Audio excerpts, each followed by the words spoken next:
If you've ever been so sick you had to miss a day of class or work, raise your hand.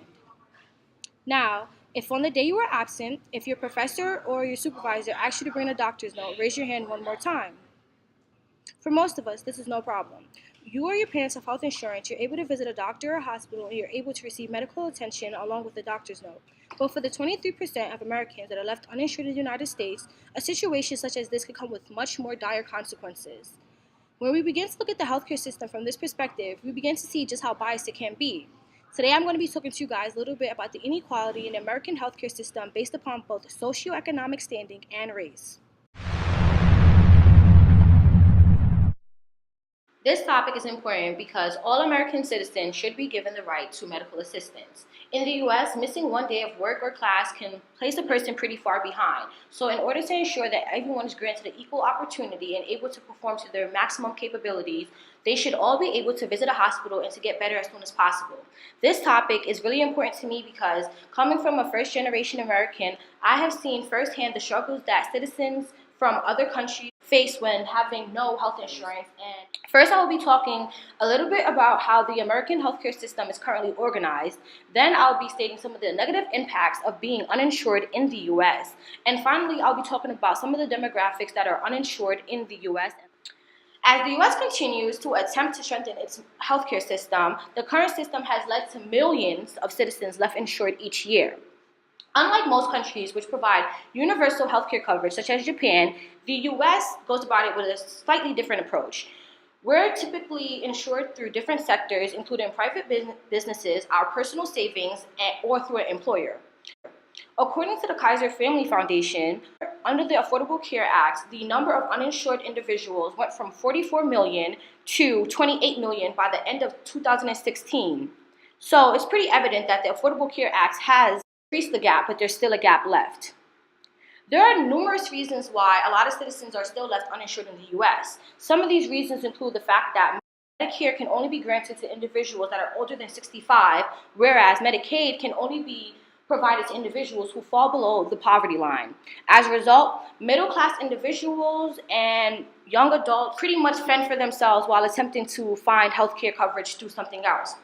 The Kaiser Family Foundation also proclaimed that in 2016, 45% of the uninsured non-elderly adults said that the reason why they were uninsured was because the costs were simply too high. Taking all this into consideration, it's pretty clear that the healthcare system in the United States has resulted in millions of Americans fending for themselves with no healthcare coverage.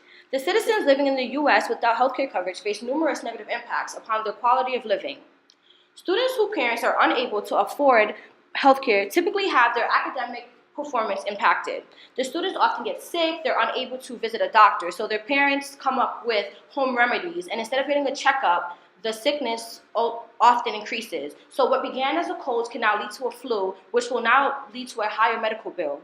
According to the Consumer Union, poor health can affect school performance in many ways, including encouraging absenteeism, affecting concentration levels in the classroom, and also leading to disruptive behaviors. On the other side of things, being uninsured and working can have negative impacts on job performance. You're simply unable to guarantee that customer satisfaction or customer engagement that your manager typically asks of you. Another thing that can come about is missing too many days of work can lead to termination. According to the Department of Professional Employees, out of 40 million workers, nearly 2 out of every 5 do not have access to paid sick leave. Experts suggest that the economic pressure to go to work even when sick can prolong pandemics, reduce productivity, and drive up healthcare costs. Being uninsured in the U.S. is difficult and can lead to major setbacks both in the work and academic setting. Now that we've learned a little bit more about the negative impacts of being uninsured in the U.S., let's talk about who exactly is left uninsured in the U.S. When we begin to look at the statistics, it's pretty obvious that 2 of the main demographics that are being left uninsured are minorities and those with a low socioeconomic standing. According to the Center for Disease Control, Hispanics and non-Hispanic blacks are substantially higher uninsured rates compared with their Asian Pacific and non-Hispanic whites. According to a CNN article by Tammy Lubby, the pricey premiums and deductibles mean healthcare coverage remains out of reach for middle-class families. The healthcare system in the U.S. disproportionately covers minorities and individuals from low and middle class homes. The American healthcare system is based upon a for-profit method which has become the biggest opponent in inequality in the medical healthcare system. Although the U.S. continuously fights to decrease this inequality, we still see that the inequality is prevalent. Not having insurance not only impacts job performance but can also impact the educational development of young children. We continue to see an increasing inequality of uninsured individuals, mostly impacting minorities and those from low socioeconomic standing. Now, raise your hand if you believe that a person doesn't deserve medical attention because their job benefits don't include it. And now raise your hand if you believe a young child should be denied medical attention because their parents can't afford it. I don't think any of us can agree to that claim, and neither should the U.S. Overall, regardless of a person's socioeconomic standing or race, we should all be guaranteed adequate health care to ensure that we are able to perform to our maximum capabilities.